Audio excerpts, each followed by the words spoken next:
I hope all of you are enjoying our conference. It is an absolute honor to have you all here. We are spiritual family. There's a lot of amazing things happening on the planet now. I'll be talking more about these. One of the things that is so important to realize is that our planet and all of humanity are going through what Metatron has termed as crucible astrology. Every bit of unresolved energy across the planet is surfacing. There are areas of unrest. There are areas of atypical as well as typical conflict taking place. This is a cleansing. All of this is surfacing in order for us to confront ourselves. In 2012, the planet ascended. The planet expanded into 12 dimensions. Humanity now have the tools to ascend. Humanity has not ascended. Take one look around. But we have the tools in place now to ascend. The earth expanded into 12 dimensions. Humanity expanded into a 33 chakric system. The magnetic grid has diminished and has been replaced by the 144 crystalline grid, a double pentadodecahedron. What is the grid? The grid is Windows 2012. It is a new operating system that allows us to have a lot more programs. But we have to learn how to use it. We have to learn a new program. And this is what I'm going to talk about today, and we're going to talk about the tools that are in place. Changes in the earth. There is an increase in frequency. The earth has expanded to 12 dimensions. Solar radiation, I'm going to talk more about that on Sunday, has been enormous. Coronal mass ejections, solar winds, resulting in an ionic ratio shift. There is a faster rotation of the inner core of the planet. Time is quickening. Time, the synopsis of time, the beat of time is quickening. How many of you have the Ascension symptom of feeling like there is not enough time, not enough hours in the day, that something that happened 2 months ago seems like it happened yesterday, and something that happened yesterday feels like it was a year ago? Linear time is changing because the inner torque, the mantle, the inner core of the earth is now spinning faster. And the inner core ratio of spin, of torque, to the outer core is changing, and that is shifting our sequence, response, and chronology of linear time. We are experiencing crucible astrology in micro and in macro. The world seems to be in chaos. It is purposed to be so, because in the year 2038, something amazing, there will be the return of light. But we must clear the way. Do not think that what is happening on the earth now is without purpose. It has purpose. All of the corruptions are being revealed. The quiet are beginning to speak out. And we need to confront the unresolved energies, both individually and in our lives. And it is only by facing these obstacles that we will transcend them. Now is not a time to bury your head in the sand. Now is not a time for those of us in the golden years to think, well, this is somewhat of generation's issue. All the indigenous tribes have always honored the elders, and there is a reason why. It is because that experience is there. but there is also a quickening of the chakric systems after you finish the 8th 7-year cycle.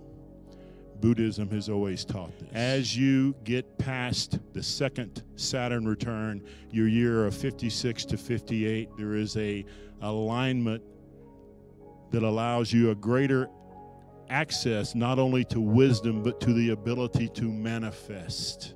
That is the reason the Hopi had councils of elders, that you had to be a certain year of chronological age to be in.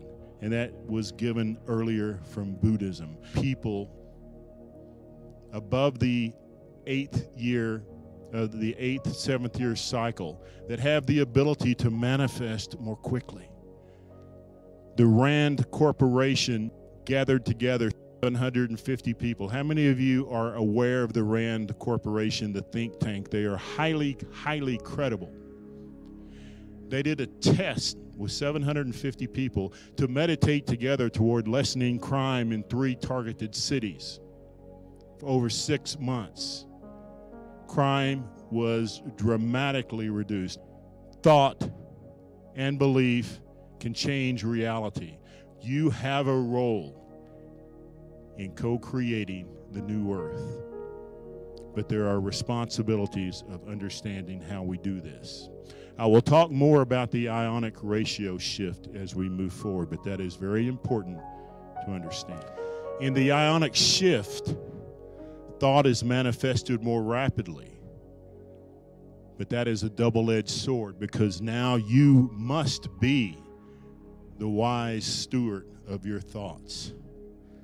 Thoughts attract like thoughts. It is time to be the wise steward of your thoughts.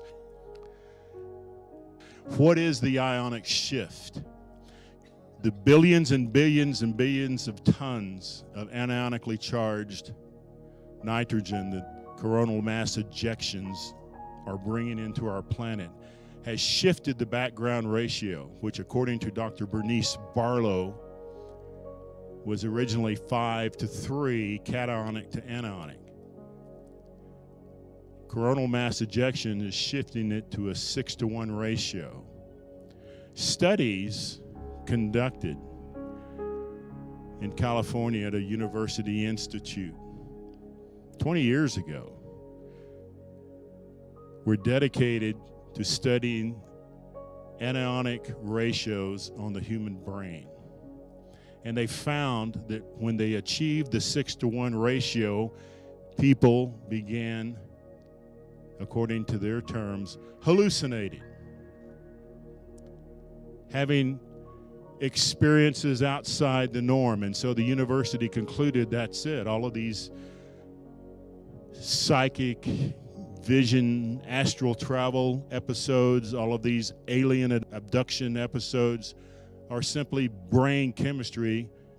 I, on the other hand, look at that same study and say 6 to 1 ratio shifts the brain from beta to theta. And as you'll hear from Graham Hancock in his presentation over the next 2 days, theta is the creative state in which we vision into multidimensionality, and it is that state that we used for creativity, for co-creation. Now, auric maintenance is essential in the energy of the new earth. Auric integrity is not an automatic response. There's certain things you have to do to keep your aura from short-circuiting. Your aura does have a circuitry flow. You have to maintain that etheric field now, because it is the key for you ascending into your light body. And you have these things called chakras that connect you to another realm of reality. Chakras are particle accelerators that connect you to another realm of reality that we call antimatter. I suggest to you that antimatter and matter are not opposites, that they are other ends of the same spectrum. Matter occurs in spectrum just as light. At the top is physical matter.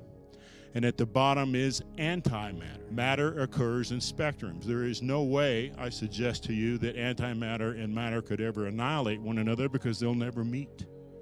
They're on opposite ends of the spectrum. I suggest to you that what you think of as the angelic realm is the realm of antimatter. It is a non-physical realm. Mainstream academia will tell you that dark matter, stealth matter, antimatter occupies 93% of the known cosmos. Physical matter is the exception, not the rule. Perhaps we exist in that spirit realm that we think of as antimatter, and that is our source. And that in the ascending earth, we are more able to expand beyond beta consciousness in duality into non-polarity realms. I'll talk more about that on Sunday. The key I want you to get from this talk is that auric maintenance is essential. It is really important for all of you to understand now that we have the ability to go into different realms of reality in a mechanical process that has laws of physics. This is what I believe the new light body looks like. The circuitry I refer to is 30, 20, and 33.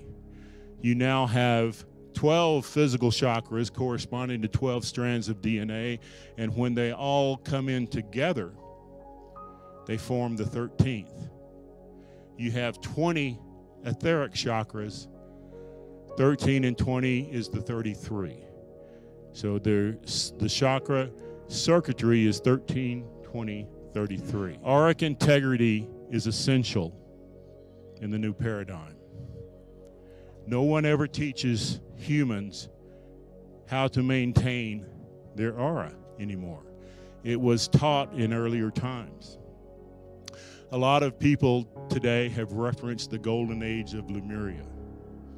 What I suggest to you is that Lemuria was a euphoric phase before the planet Earth went into duality. It was a time of non-polarity. It was a time in which we all existed in what Edgar Cayce referred to as godling-type etheric bodies. We did not have a dense physical body.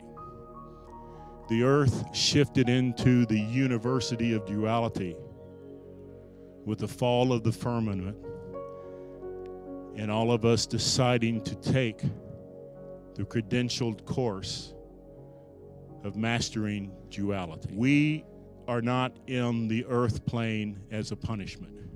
We are here to learn responsible creativity.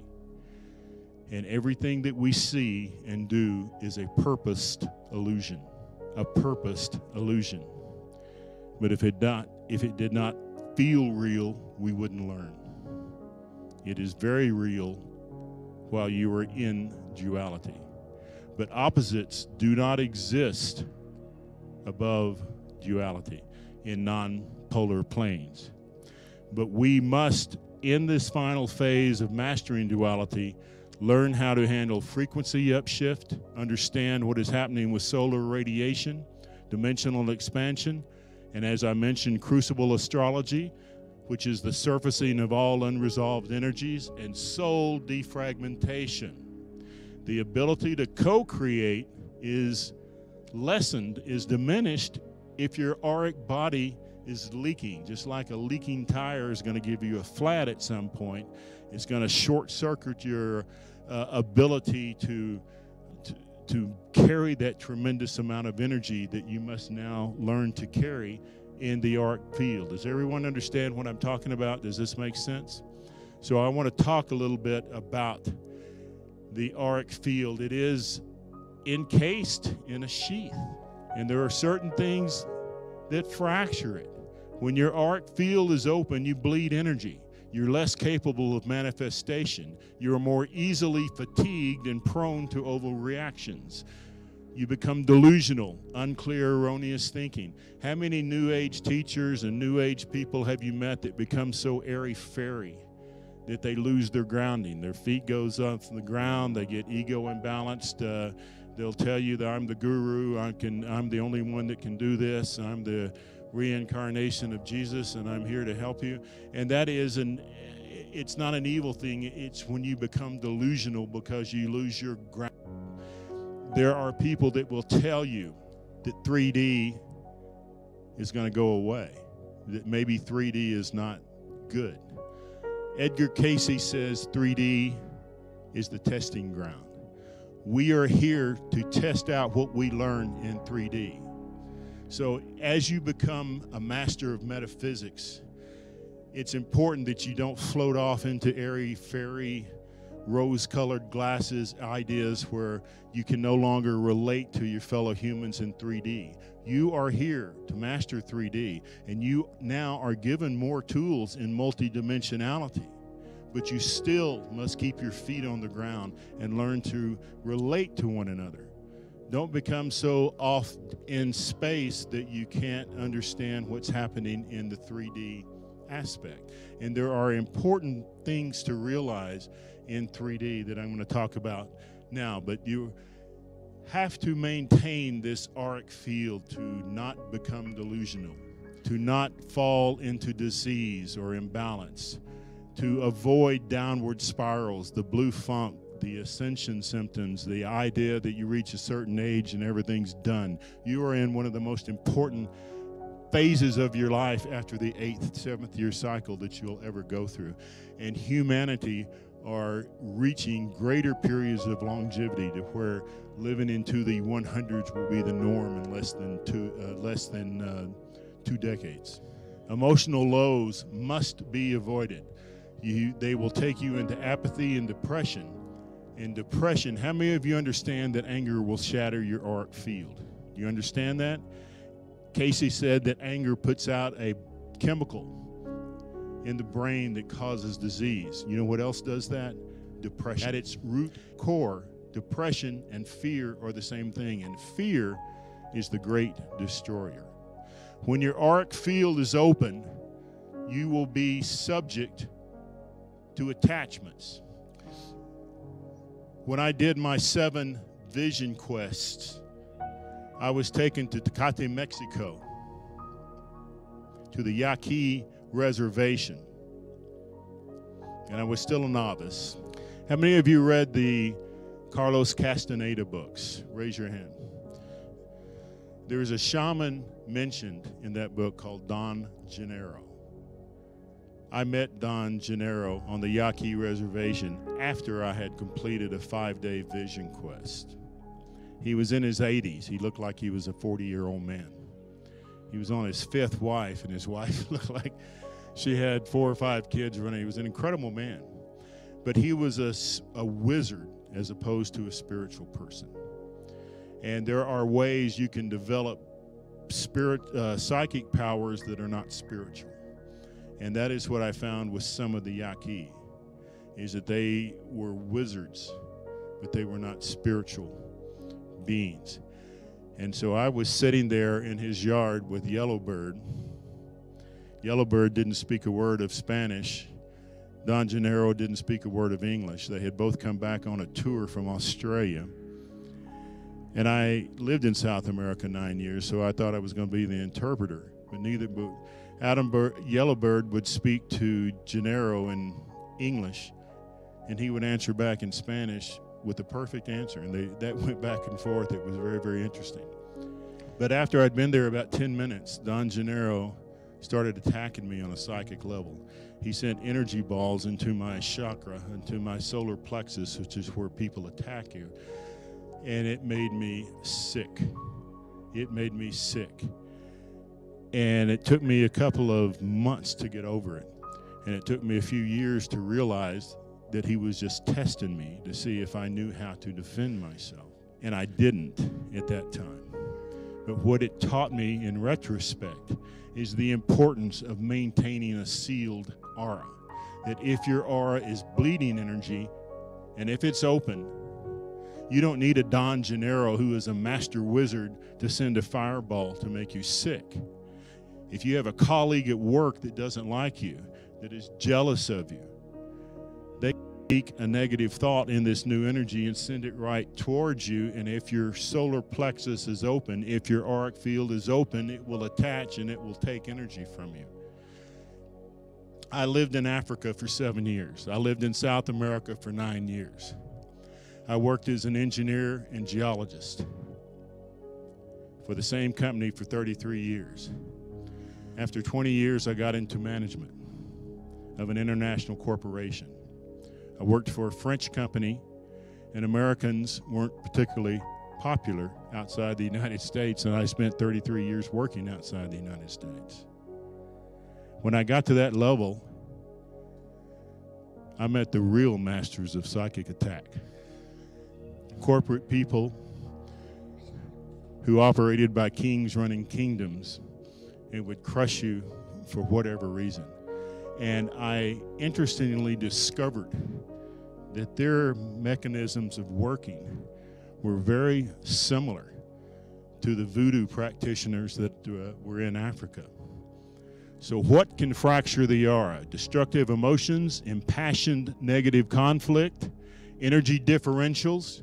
And by energy differentials, I'm talking about the different ionic backgrounds in different parts of the earth. This is also all taught in my series, The Metatronic Keys, if you want to get greater detail. But I have a lot of ground to cover today, so I'm not going to talk in any one particular area too long. Extended air travel can fracture your aura. It's not just necessarily a psychic attack or a stress. Ananda flew up from Melbourne, Australia. Remember I told you about the Ayamara and Kiechins doing a clockwise circle, and the people on the north of the equator doing a counterclockwise circle? That is because the energy of the earth naturally moves counterclockwise above the equator and clockwise below it. When you travel from Denver, Colorado to Sydney, Australia, or vice versa, your aura is going to rupture for a while because of the opposite spin. But anytime you travel on an airplane more than 4 hours, you're going to have auric disruption. There is a thing called the Schumann resonance on the surface of the earth, and it puts out a heartbeat, and it goes up to the stratosphere at 30,000 feet. And what is in between there is a capacitor that creates lightning. It has a Hertzian frequency of 7.83. NASA discovered that when they put astronauts into the space stations away from the Schumann resonance, from the background, that their kidneys began to fail, that their organs didn't work. And so what they did was put ionic generators in some of these space stations to regulate the background Hertzian field of the Schumann resonance. Now, when you fly on an airplane, you're outside of that capacitor, aren't you? What is the normal elevation of an airplane these days? 37,000 to 38,000 feet. You are above the capacitor. And so your organs start to not have that pulse. And if you're on an airplane more than 4 hours, you're going to have a disrupted aura from air travel. There are ways to deal with it, and we're going to talk about it, but that is how that happens. When you have surgery, your auric field is going to be disrupted. Accidents, falls, shocks, illnesses, roller coasters, stress, worry, anxiety, super powerful coronal mass ejections, full moons, thought drift. And what do I mean by thought drift? Law of attraction. You start thinking a negative thought, another negative thought's going to come in, another one, another one, another one, and that is quickened in the new age. And when you think a negative thought, you disrupt the circuitry of your auric field. If you get depressed, you disrupt your circuitry, and your energy starts bleeding. Grief, loneliness, intense phases of astrological patterning. But the key, the big killer, is healing. And I'm going to talk about methods of healing a little later in the presentation. I want to show you this slide about a conflict. Conflict in emotional projection is exerted always from the third chakra. Carlos Castaneda spoke about some of these shaman climbing cliffs by putting an extension, which he called a tentacle, from their stomach. That's the emotional chakra. That is willpower. When you walk into a store, when you go to a used car lot and there's a powerful salesman and he wants you to do something, he's going to send an energy from this third chakra to your third chakra to will you to do something. If you have an overzealous boss, neighbor, anyone that wants to control you, if you're dealing with control freaks, willful people that want you to bend to their will, they're going to do it by attaching from their third chakra to your third chakra. And if your third chakra is wide open, they're going to bleed energy from you. There are other people that are going to bleed energy from you unconsciously if your aura is open. Someone who is constantly depressed will be automatically attracted to someone that's upbeat and wholesome and fun. And they'll go be around you and drain your energy if you're not aware of how to control this auric field. Just like you put two glasses in a vacuum. One of them's 150 degrees, one of them's 75 degrees. They will equalize to the same temperature in a short period of time. If you have people that are constantly depressed, constantly needy, they're psychically attacking you, although they're not doing it out of bad will. They're taking your energy because you don't know how to manage your field. Now, there are ways to keep your field solid in which they can't take that energy. But you must learn in the new age, in the new earth, in the quickening multidimensionality, how to seal your arc field. Someone that is really angry can yell at you, intimidate you, open your field, and then suck your energy out. There are people that take your energy deliberately. Most people do it unconsciously. A powerful salesman trying to will you to do something will take your energy to control what you do.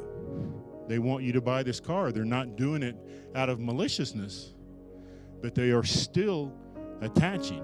You have to learn how to keep your auric field sealed, because we are going into a phase of greater responsibility now with 33 chakras. Planetary upshift is the primary mechanism, as I mentioned.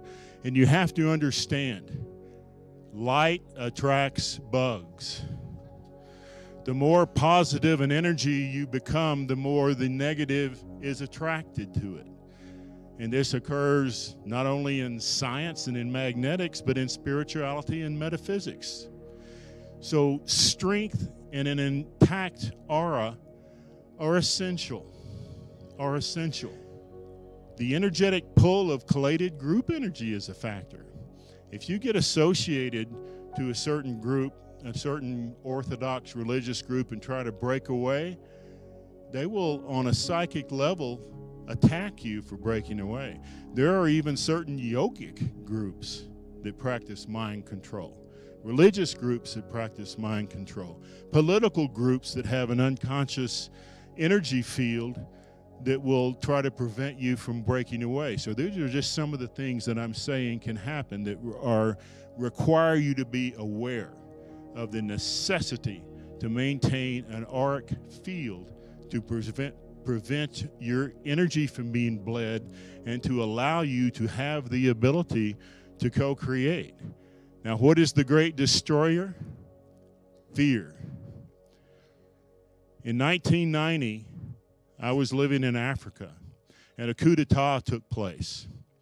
And this is in this picture, my wife and I with our son, Bobby. And there was a coup that took place, and the entire town that we were living in was blocked off. They took over the airport. They started burning down houses, burning people, setting them on fire with gasoline. We were hiding for 3 days.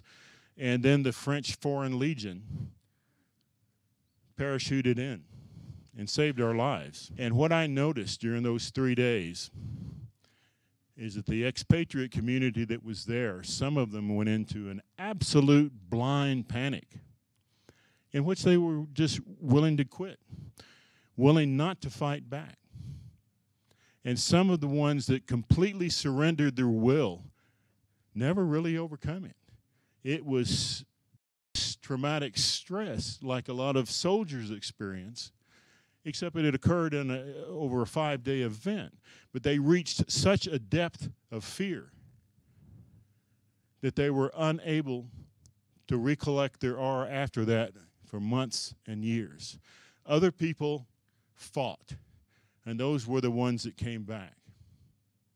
And so what I want you to understand now is that auric integrity is so important, and you cannot allow fear to be the great destroyer.